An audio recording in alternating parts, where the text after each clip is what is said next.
Hello everyone, that's Jayar Jackson, I'm Richard. The New England Patriots are going back to the Super Bowl 24-20 as they defeat the Jacksonville Jaguars. There were a few tweets that went viral yesterday and we're going to show them to you right now. Potentially more of the refs' favoritism to the New England Patriots, or at least just being slap happy with old Tommy. Take a look.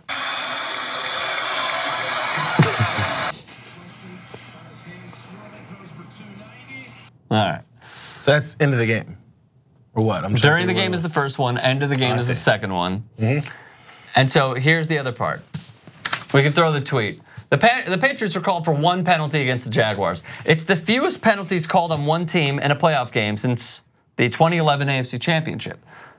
And lo and behold, the New England Patriots were called for one penalty in a win over the Baltimore Ravens. The second slide that I absolutely love is the reaction of the referee when he is going to the New England Patriots after they just scored a touchdown, which you're gonna see right here.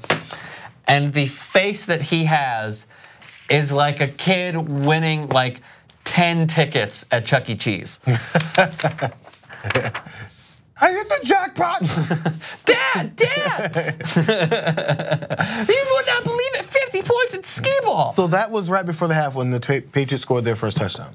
Yes. And they were down 14-3 before that. And previous to the setup for this touchdown was the pass interference call, the phantom pass interference call. The A.J. Boye pass interference call down the left sideline on Brandon Cooks, which we both assessed was well overthrown by Tom Brady. But I mean, there's the thing. There's these elements of a penalty. Yes. And so when people start arguing whether or not it was pass interference, said, and he totally shoved him out of bounds. Oh, then there was maybe they were hand fighting. Oh, he held him up before that. You see, after 5 yards, he touched him. That happens on every play. So by the way, also, the illustrious John Madden, my favorite football broadcaster of all time. Yeah, definitely. But a lot of people had a lot of disdain for John Madden. I never understood. I don't know. I love John Madden. He provided the best play-by-play I've ever seen. What you have here is a big bucket and a little bucket, and if they made it, you'd have a baby bucket. There Yeah. So well, mainly dicks that he was drawing. Let's be real about it. We all had the over/under of how many dicks he would draw in the telestrator game. John Madden once said you could call holding on every play, and it's true. You know why? Because they pretty much hold on every play. So it's a bit of an arbitrary way to go about it. So there's things you can call an element of a pass interference call. You can call reasons for. Then the people who were advocating against the call would say, "Hey, he overthrew him by 5 yards. What about the uncatchable thing?" You always see coaches whenever their guy did commit pass interference, they run down the field going like this. Is this one of your favorite football signs, by the way? I never thought about it. I think I like clipping. Like, well, how is this clipping? Like, shouldn't clipping be like clipping?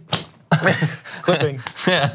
I don't clipping. know, but that's intentional. I don't know. Yeah. Anyway, basketball intentional foul. Yeah.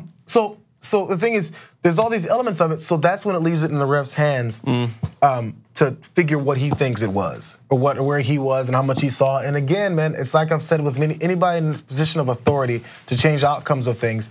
It's your internal biases. It's just the way it is. It's the way it's always gonna be. So you can't change that. You can't tell me that when Troy Aikman is calling the main game for Fox and the Cowboys are playing, that somewhere in his soul he's like wants to see them win every time he calls the game. I'm not saying he's biased. I think Troy Aikman is great at what he does, but you can't change where his biases are. So I think it's a little different for someone who is paid as an objective analyst compared to a referee that's paid as an objective person as well. Because the thing is, with refs, it comes out in your actions and your calls. Right. With an analyst or a play-by-play guy, it comes out just in the way that you present the game. It doesn't change anything. It just annoys maybe a few people. So it sounds like you're towing the line between if it was a good call and not a good call. It was a bad call. The thing is, everyone argues both sides. Yeah, it was uncatchable. But that's the thing. But if you're being just a guy who refs, all they are guys. They may see one aspect of it and be like, that's a penalty-worthy move, and won't see the other aspect that actually nullifies it. Here was the other big one. So it depends on where they land. Right. Richard Sherman was tweeting about this. It was the hit that Barry Church had on Rob Gronkowski. I initially thought helmet to helmet, absolutely, positively, 1,000%, this should be a penalty. But Richard Sherman's tweets say otherwise. And here's what he said. The hit on Gronk is the only way Church could have done his job without just obliterating Gronk's knees. If he would have hit him low, most people would call him dirty. So there's nothing he can do to make everyone happy and do his job, unless you think he should let him catch Would love to see some of these fans play the game. They all have such great perspectives. And then, yeah, the emoji right there is perfect. Couldn't even imagine playing at the speed and intensity that these men are playing at. Split-second decisions. I've said this a lot, and it's not because I played at any kind of high level of football. I did not. But I knew a lot of people that did. And I had a roommate who played cornerback at UW, and he was, as the rules changed over from having to tackle a certain way, which, you know, he's fine with. He wasn't fine with, but he was like, yeah, I see why. He said, but at the same time, you know what they're gonna do? He goes, look how many more knee injuries you're gonna get. Because his career ended because he had a devastating knee injury. Yes. Because someone took his knees out. Yes. And so he's like, he's mad about that because he had a career coming, right? So it's all from your perspective. He's like, hey, it happens this fast. And then also an offensive player will put his head down because that's natural. So sometimes the head collisions are they just happen. No one's targeting your head. You can tell when someone's targeting for someone's head and when someone's just making a tackle. Yes. And heads happen to hit. I forget who it was, but it was an Ohio State grad who played wide receiver who then went to the Browns and got walloped by James Harrison over the middle. I don't remember who it is. I'm blanking on the name. But like, that was intentional. I remember from that hit.